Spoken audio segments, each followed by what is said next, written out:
Hi students, welcome to all of you. आइए आज अब बात करते हैं क्लास 11th के lesson the portrait of a lady के शॉर्ट आंसर टाइप क्वेश्चंस का। इसमें जो है हमको 30 वर्ड्स में शॉर्ट आंसर टाइप क्वेश्चंस को लिखना है। तो सबसे पहला क्वेश्चन है, how did the narrator's grand father appear in the portrait. जो नरेटर हैं कहानी के, उनके ग्रैंडफादर फ़ोटो में किस तरह दिखाई देते हैं। तो इसका आंसर है हिज ग्रैंडफादर्स पोर्ट्रेट। जो उनके ग्रैंडफादर का फ़ोटो है, hung above the mantelpiece in the drawing room.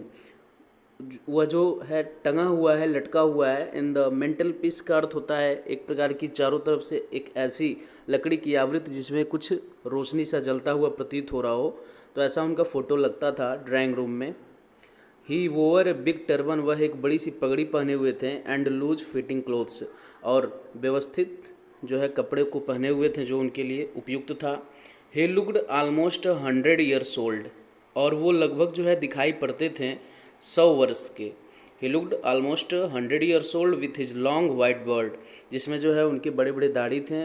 It appeared he could never have been young, और ऐसा लगता था कि कभी वह युवक थे ही नहीं, और मैरिड या शादीशुदा थे। He looked as if he could only have been a grandfather forever, और ऐसा लगता था जैसे कि सदैव वह एक बूढ़े दादाजी ही रहे हों। क्वेश्चन नंबर 2 है, describe the happiest half hour of the lady for the grand mother. उस सबसे प्रसन्नचित्त आधे घंटे का वर्णन करिए जो ग्रैंड मदर के लिए होता था। The happiest moment of the day, जो सबसे खुशनुमा समय होता था दिन का, फॉर द ग्रैंड मदर, उस दादी माँ के लिए, was when she sat in the veranda, जब वो वरांदे में बैठती थी।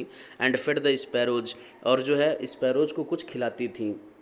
और 100 ऑफ बर्ड्स वुड कम, और लगभग हजारों जो है चिड़ियाँ आती थीं। एंड पर्च ऑन हर, और जो है उनके पास मंडराती थी। सी वुड ब्रेक द ब्रेड, और तब वह जो है रोटी को छोटे छोटे टुकड़ों में तोड़ती थी। Into a little piece and feed them, और उनको खिलाती थी। क्वेश्चन नंबर 3 है, how did the narrator and the grandmother become good friends. तो जो इस कहानी के बोलने वाले हैं, नरेटर जो हैं, किस तरीके से वो और उनकी दादी माँ बहुत अच्छे फ्रेंड बन गए थे।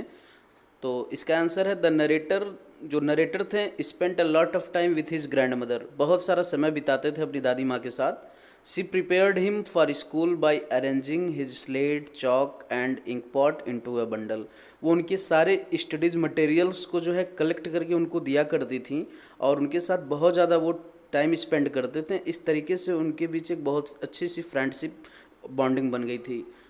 बाय दिस वे, इस तरीके से दे बिकेम गुड फ्रेंड्स, वो जो है बहुत अच्छे एक फ्रेंड बन गए थे नरेटर और ग्रैंड मदर। फिर क्वेश्चन नंबर 4 है, Y could the grand mother not walk straight. क्या रीज़न था कि ग्रैंड मदर जो है सीधा नहीं चल पाती थी।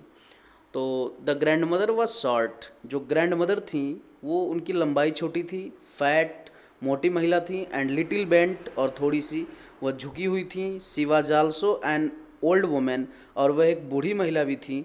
शी यूज टू हॉबल, वह जो है लंगड़ा कर चलती थी। अराउंड होल हाउस, पूरे घर में।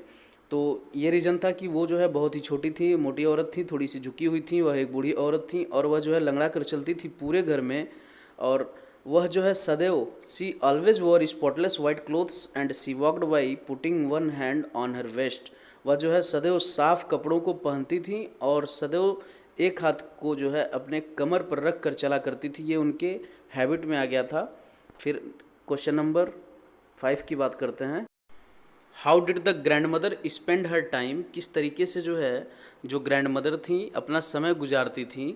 When the narrator went to the university, जब नरेटर यूनिवर्सिटी चले गए अपने आगे के स्टडीज़ के लिए, तो उस समय का ये किस तरीके से अपने समय को गुजारती थी।